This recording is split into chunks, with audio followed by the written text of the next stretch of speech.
ও টাকা? ও মা, এটা আমার ছেলে আমাকে দুধ খাওয়ার জন্য টাকাটা দিছে মা। ও আচ্ছা, তলে তলে এই ব্যাপার।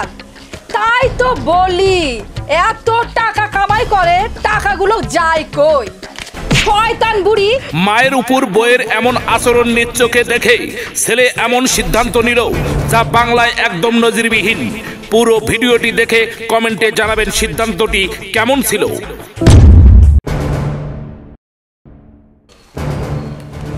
আরে মা, আপনি তো আচ্ছা মানুষ, আপনি না অসুস্থ, ডাক্তার না আপনাকে রেস্টে থাকবে কাছে ফুললি। দেখি দেন দেন, আমার কাছে দেন। ও মা থাক মা, আমি নিয়ে যেতে পারবো মা। আরে মা, এই অসুস্থ শরীরে এত পরিশ্রম আপনি করা লাগবে না তো, আপনি দেন আমার কাছে।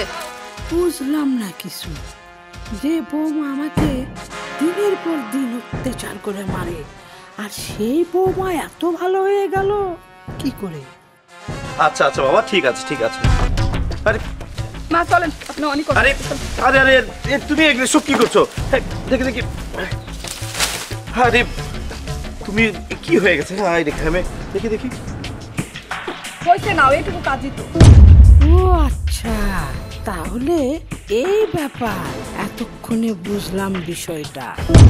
মা, মা তুমি কেমন আছো? জি বাবা, ভালো আছি। দেখেছো মা, তোমার বউ কত লক্ষ্মী, সারা দিন শুধু কাজ আর কাজ। মা, আমি তোমাকে বলেছিলাম না, তোমাকে আমি একটা লক্ষ্মী বউ নিয়ে এসে দেবো। দেখেছো মা, কত কাজ করে।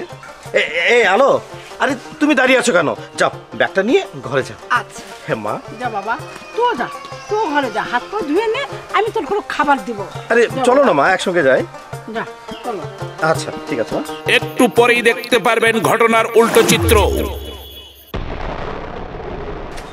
আরে মা, মা তুমি এরকম করে বসে আছো কেন? তোমার কি শরীর খারাপ করছে? আরে বাবা, তুই ঠিকই ধরছিস, আমার শরীরটা ভীষণ খারাপ।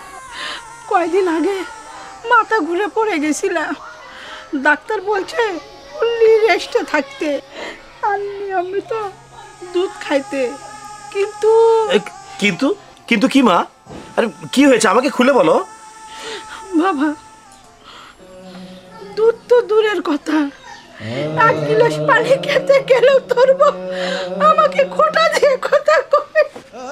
আরে আরে কি বলছো মা তুমি এসব? আরে তুমি কি পাগল হয়ে গেছো? আলো তোমার সাথে?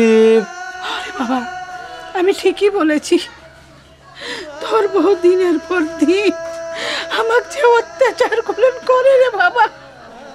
শোনো, তুমি একটু দাঁড়াও। এই যে না, এই যে তোমাকে আমি 1000 টাকা দিলাম, এই টাকাটা ধরো দেখি। হ্যাঁ, এই 1000 টাকা দিয়ে তুমি আজকে থেকে দুধ কিনে খাবে, ঠিক আছে মা? আচ্ছা। আমি একটা কথা কিছুতেই বুঝতে পারছি না, মাই কি আমার সঙ্গে মিথ্যা কথা বলছে, নাকি আলো আমার সঙ্গে মিথ্যা কথা বলছে? ব্যাপারটা আমাকে দেখতে হবে।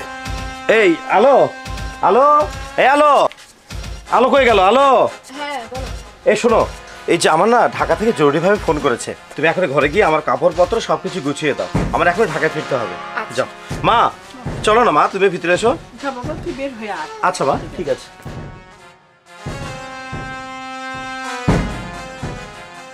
মা তাহলে আমি আসি। হ্যাঁ হ্যালো, তুমি মাকে একটু দেখে রেখো। আচ্ছা, তুমি ঢাকায় পৌঁছে ফোন দিও। আচ্ছা ঠিক আছে মা, তাহলে আমি আসি মা। বাবা যা, দেখে শুনে আচ্ছা যা। ঠিক আছে। আল্লাহর নাম নিয়ে যা বাবা।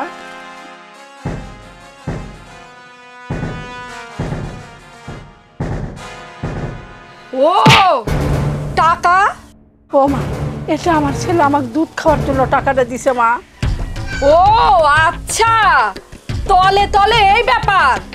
তাই তো বলি, এত টাকা কামাই করে, টাকাগুলো যায় কই? শয়তান বুড়ি। দুধ তো দূরের কথা, আজ থেকে তোর এই বাড়ির ভাত বন্ধ।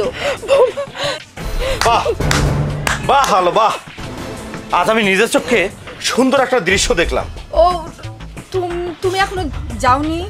না আমি চাইনি মা, মা আমাকে না ঠিক কথাই বলেছিল, এতদিন আমি দুধ কলা দিয়ে একটা কাল সাপ পুষেছি। ইয়ে মানে এই শোন, এই মাত্রই তুই তোর বেডিং পত্র নিয়ে তোর বাপের বাড়ি চলে যাবি। যা যা, ঘরের মধ্যে যা। ওগো, আমি না তোমার লক্ষ্মী বউ? চুপ, তোকে আমি বলেছি না তুই এই মাত্র এই বাড়ি থেকে বের চলে যাবি, যা বেডিং পাতা নিয়ে এখনই চলে যাবি। মা, আমি আসলে কখনো ভাবতেও পারিনি যে তোমার প্রতি দিনের পর দিন এত অন্যায় অত্যাচার হয়েছে। এই শোন, তুই এই ব্যাগপত্র নিয়ে তুই এই মাত্র বাড়ি থেকে বের হয়ে যাবি। যদি কখনো নিজেকে সংশোধন করতে পারিস তাহলে এখানে ফিরবি, না হলে ফিরবি না।